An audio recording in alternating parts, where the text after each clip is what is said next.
Everyone wants to beat the market, but let's be honest, most people get crushed for the same predictable reasons. They chase hot tips from people with no credibility, panic the second prices dip, sell winners way too early, and mistake cheap stocks for good ones. That's why Philip Fisher's Common Stocks and Uncommon Profits still matters. On the surface, sure, it answers your basic questions. Which stocks should I buy? When do I sell? How do I stop blowing my money? But underneath, it's a brutal smackdown of the real enemies. Fear of making mistakes, impatience for instant results, blind overconfidence, and the irresistible urge to follow the herd straight off a cliff. Fisher doesn't hand you some magic formula, because there isn't one. Instead, he rewires the way you think. He shows you how to judge a company's future when everyone else is still drooling over the past. How to evaluate management when most investors can't see beyond balance sheets. How to stand your ground when fear, ego, and greed are all screaming at you to hit the eject button. This isn't just a book about stock picking. It's about conquering the biggest obstacle in investing,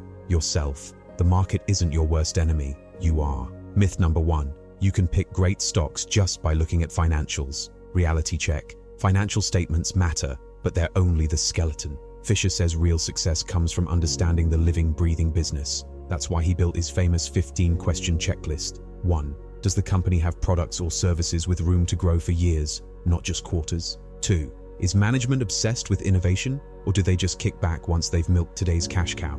Remember bulky televisions? Once everyone had one in every room, new sales dried up, until flat screens made people dump their old bricks. 3. How effective is the company's R&D? Are they actually building the future, or just padding expense reports? Keep in mind that not all R&D budgets are created equal. Some companies inflate these numbers or misclassify expenses. 4. Is the sales team a bunch of killers, or dead weight? Even the best product won't move without real closers. 5. Are profit margins juicy enough to survive market shocks and still reinvest? 6. Is the company protecting those margins, or letting them get eaten away by inflation? 7. How's employee morale? High turnover screams toxic. A waiting list of applicants screams, we're killing it. 8. Do the executives play well together, or is it a Game of Thrones episode every board meeting? 9. Is there bench strength in management, or does everything collapse if the CEO gets hit by a bus? Do they take the time to train up-and-coming leaders? 10. Are cost controls sharp, or is accounting just a part that every company has?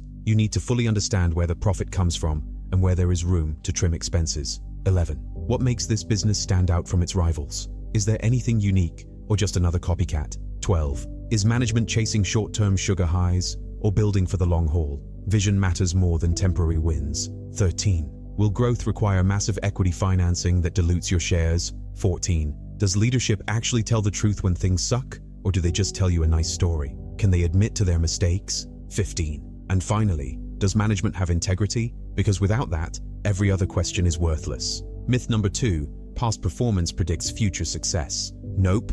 Stop worshipping stock charts. Ask instead, what's this company doing that others can't or won't? Sustainable advantages beat shiny past results. Yahoo dominated the early web traffic, but now Google has become the verb used to look something up on the internet. Myth number 3, volatile markets are bad. Wrong. Volatility can mean discounts. A strong company on sale is still a strong company.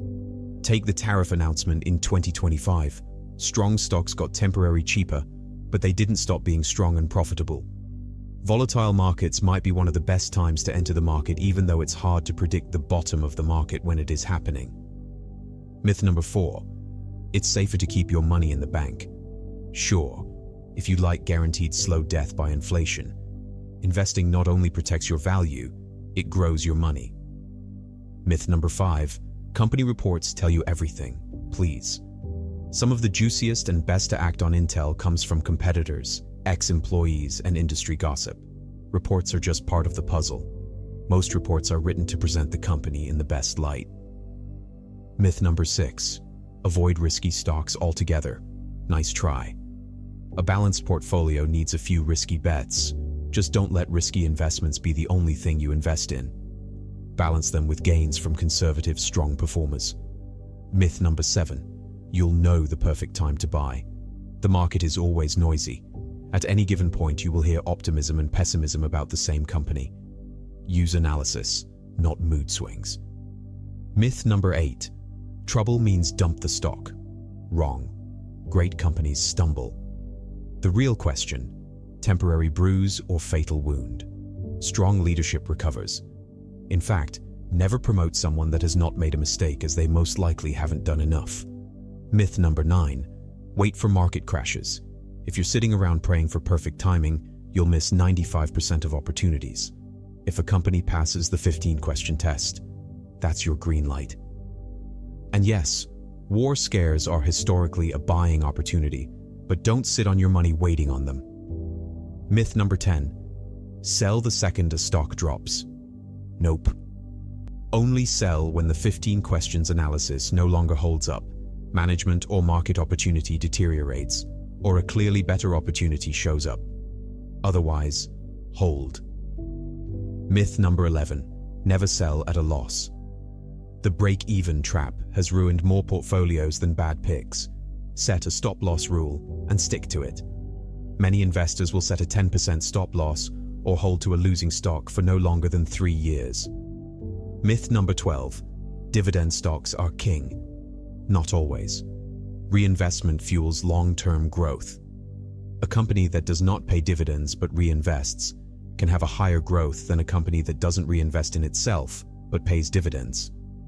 Keep in mind that while most companies try to keep dividends stable, they are not guarantees, and the company has the right to change or suspend the dividends. Myth number 14. Buy promotional companies and never high PE ratios. Most promotional darlings never even lift off. Some high P/E ratios will score well against the 15 questions and make you a lot of money in the long run. Myth number 15. Diversify everything. Over-diversification equals guaranteed mediocrity. Own what you understand, deeply, or don't own it at all. If you can't answer the 15 questions because you don't understand the business, don't invest in it. Also, certain industries like the tech sector have done extremely well over the last couple of years. And if you avoided some companies because you didn't want to invest all your money in tech, you would have missed out on the industry's high returns. Myth number 16. Follow the crowd. Congrats, you're late to the party. Trends reverse. Popular isn't always profitable. Stick to your 15 questions. Myth number 17. A good brain is all you need. Not true. The market also tests your nerves. A shaky hand sells too soon. Panic selling can leave your portfolio in the red. Myth number 18. Investing equals gambling. Wrong again. Gambling is guessing. Investing is disciplined research and strategy. Myth number 19. Always go against the crowd. Contrarian for the sake of being contrarian is just dumb. Be right, not just different. Myth number 20. Any stock eventually goes up. The market rises overall, but individual stocks die all the time. Companies go out of business. Pick winners.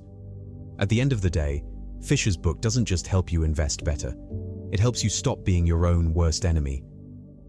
Most investors are average because they play by myths. So, how's your investing strategy going to change now?